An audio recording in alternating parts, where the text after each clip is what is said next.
তো আমি একটা কেটে দেখাচ্ছি, কেটে নিচ্ছি।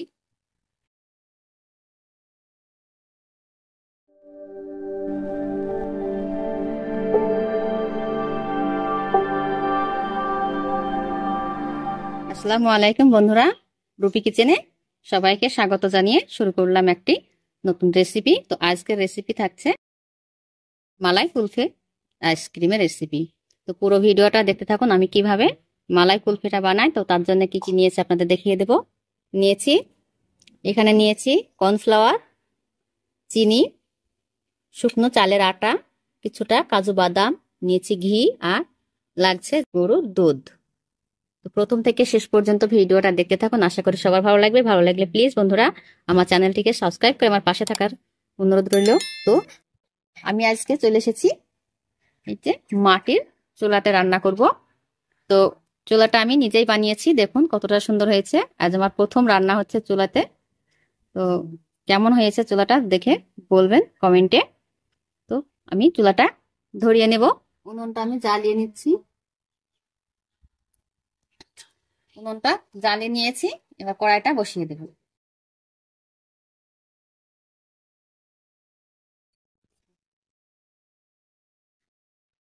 কড়াইতে আমি 1 চামচ ঘি দিয়ে দেবো, দেশি ঘি বাড়ির তৈরি। আর দিয়ে দেবো চালের আটা 2 চামচ, ভেজে নেব।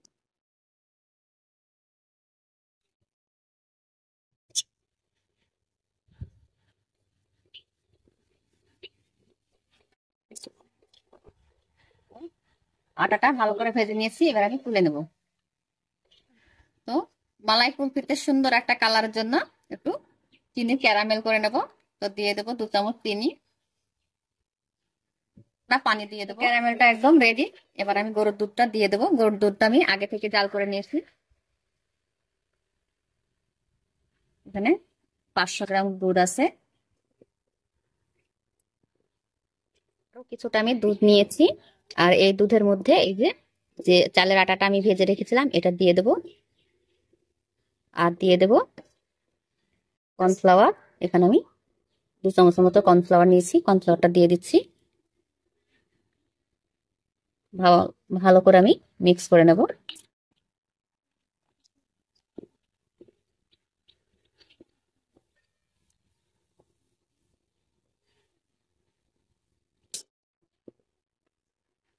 দুধটা ফুটে গেছে, এবার আমি যে ব্যাটারটা রেডি করেছিলাম এই দেখেন বাটিতে, এটা আমি এবার আস্তে আস্তে ঢেলে দেবো আর নাড়তে থাকবো। অনবরত নাড়তে হবে, নইলে লেগে যাবে।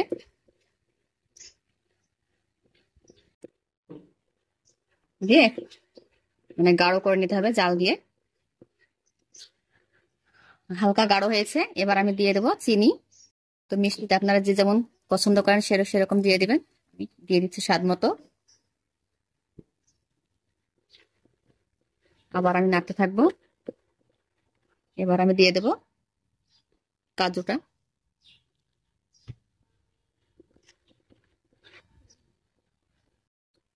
সুন্দরভাবে গাঢ় হয়ে গেছে, আর একটা সুন্দর সেন্টের জন্য আর খেতেও ভালো লাগবে দিয়ে দিচ্ছি একটা এলাচ। যে গাঢ়টা এরকম হয়েছে গাঢ়ত্ব। তো এটাকে আমি ঠান্ডা করে নিয়ে মিক্সার গ্রাইন্ডার একটু পেস্ট করে নেব, তাহলে এই বাদামগুলো সুন্দরভাবে পেস্ট হয়ে যাবে। তো আমি ঠান্ডা করে ফিরে আসছি। মিশ্রণটাকে ঠান্ডা করে আমি মিক্সিতে নিচে পেস্ট করে নিয়েছি। কতটা সুন্দর স্মুথ হয়েছে,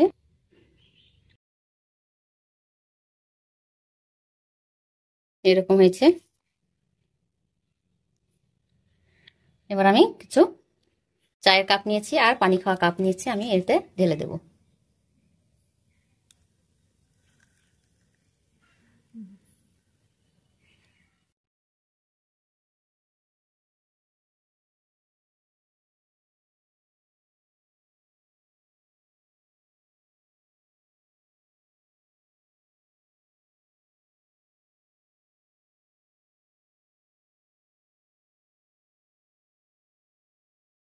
সবগুলোতে দিয়ে দিয়েছি।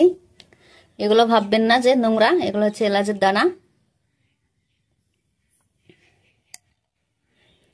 তো সবগুলো ভর্তি করে নিয়েছি। প্যাকেট নিয়েছি, এরকম প্যাকেট তো সবার বাড়িতে থাকে। এভাবে আমি ভালো করে ধরে আর যে প্লাস্টিক গার্ডার দিয়ে রেখে দেবো।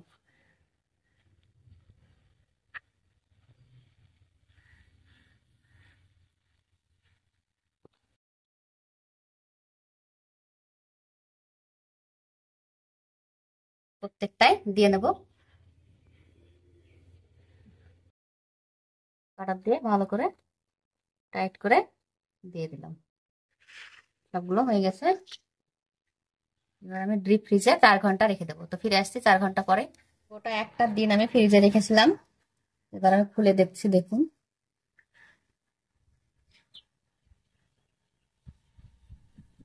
কতটা সুন্দর হয়েছে। দেখুন পুরো একবার জমে গেছে।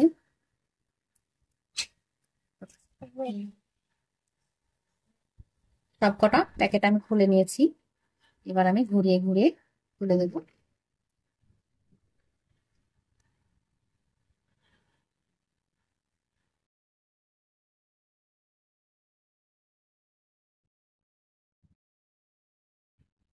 খুলে নিচ্ছি।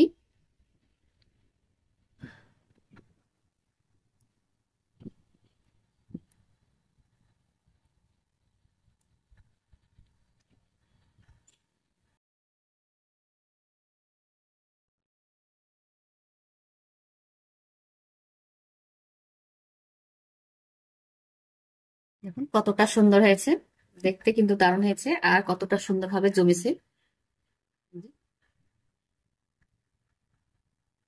তো আমি একটা কেটেও দেখাচ্ছি,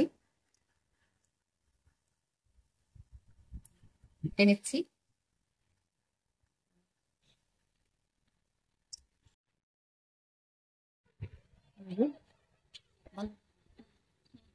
এই যে কতটা সুন্দরভাবে জমেছে, এই যে আইসক্রিম গুলো দেখুন, একদম দোকানের মতো মালাই কুলফি আইসক্রিম কতটা সুন্দরভাবে হয়েছে। তো দেখুন বন্ধুরা, আইসক্রিমটা কতটা সুন্দরভাবে হয়েছে। তো এইভাবে বাড়িতে বানিয়ে বাচ্চাদের বায়না মেটানো যায়।